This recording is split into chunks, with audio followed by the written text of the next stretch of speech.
Okay, the time is 3:02 p.m. It's still the 27th of December 2014. We're still reporting from El Paso, Texas. This is Chike Lobakenechukwu of the 21st Century Christian Enlightenment Movement, and this is a follow-up from the last segment, and we are talking about how it all flows from human nature, all the corruption, that the systems are merely, regardless of whatever you call the systems, that they are merely channels, through which other corruption flows into society, the basis human beings and all whatnot. And so we're saying that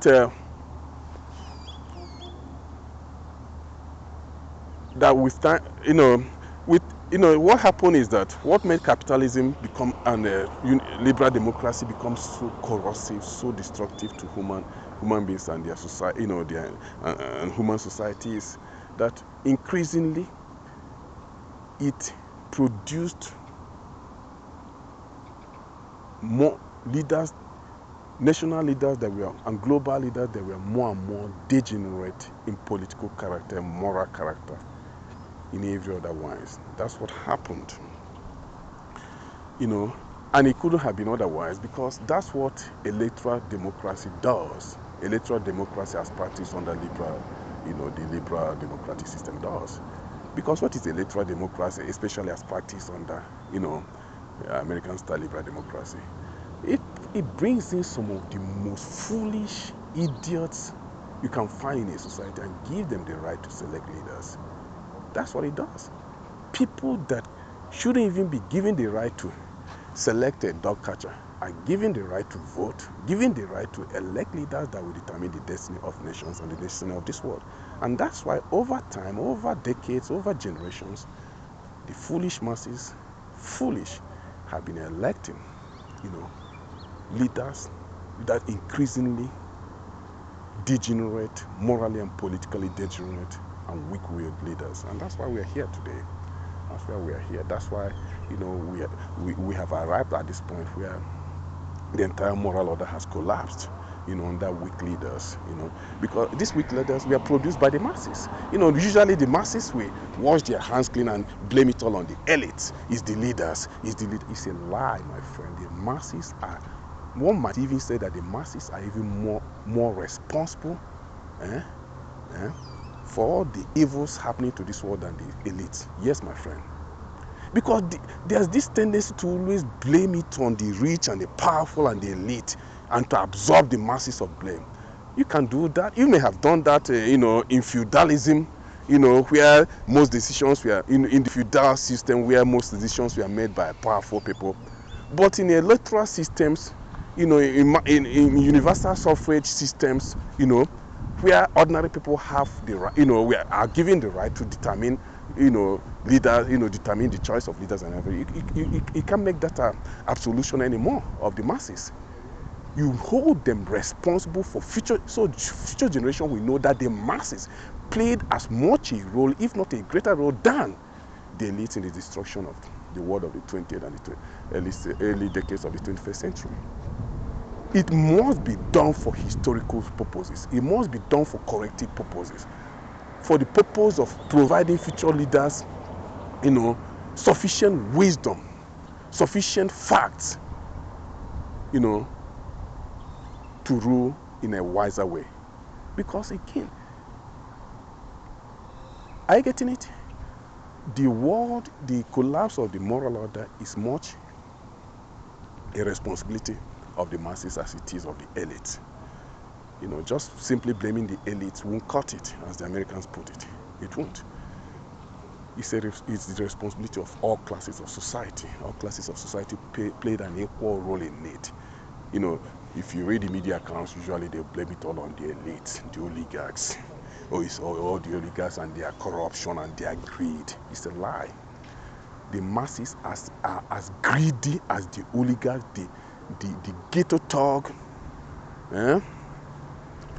that if he works at all and earns maybe only 20,000 a year, is as greedy, as materialistic as the oligarch that has $20 billion wealth. He's as greedy, she's as greedy.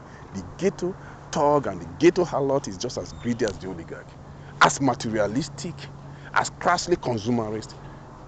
That's the reality of the 20th and 21st century consumer society. That there is no difference in greed, in avarice, between the class, among the classes. None whatsoever. The middle classes, the upper classes, the lower classes, the working classes. You know, the classical division, of differentiation of the classes in terms of, one class, one class is greedy and exploitative, that is the upper class, and the one class is moral and exploited, the lower class. It doesn't hold anymore. It may have held in the early industrial world, when the industrial revolution first started and the class, fissures started developing, and the lower classes hadn't yet started testing a lot of the delays, usually reserved for the upper classes. But once they started democratizing luxury, once technology and mass production helped, and credit, easy credit started, the democratization of luxury, comfort, conveniences, and everything, making what was once the exclusive preserve of the rich, all the luxurious things and things of comfort that once used to be available, accessible only to the rich, making them now to be available to the middle class, and not just to the middle class, but even to people lower down.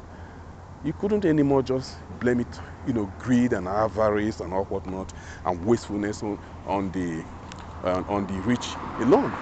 It now becomes a sin participated in by just about everybody in society. It becomes a sin participating in just about everybody in society. So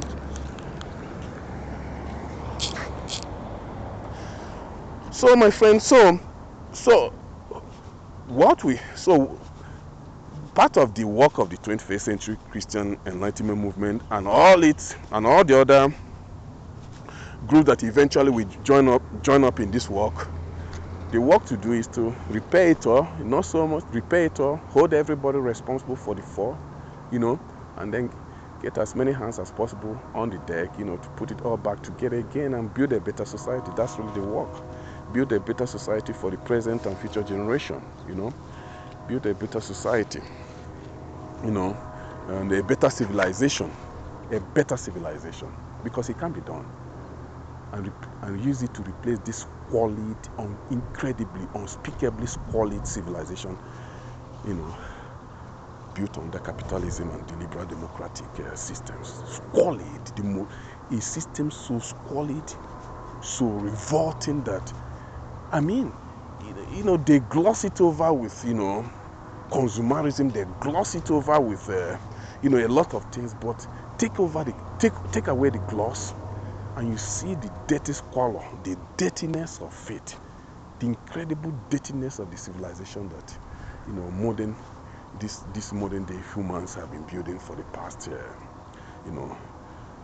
since the Second World War, or even well before then.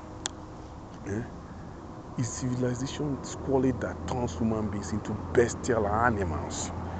Human beings are can do much better than that. They can build a civilization that is far better, a million times better, that produces a greater quality of life in every area, in the arts, in leisure, in technology, in politics, in just about it.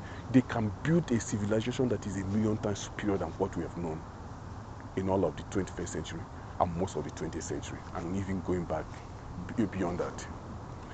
Human beings are capable of doing it because God has given us the capacity to build very high civilization. And there are instances in world history when human beings succeeded in building very high civilization. Are you getting it? And we get that one instance of that. Today, many people enjoy these classical composers and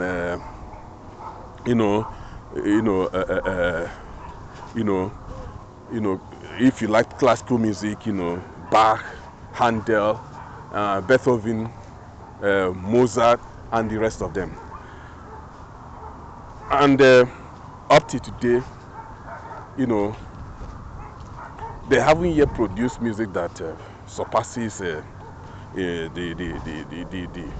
the masterpieces produced by these great composers. Why is that so? Because it was the temperament of their times, and the you know these men lived in times that enabled the human mind to produce noble things, great things, you know, as different from the times in which we live, in which, you know, human minds have been turned to become thuggish,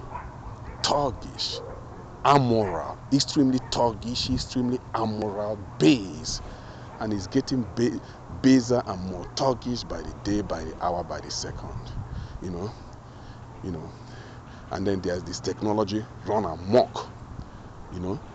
That we get onto that, we don't have time for that. I mean, there's a lot to talk, my friend. There's a lot, you know, there's a lot to talk, and we're going to talk a lot if God gives us the grace.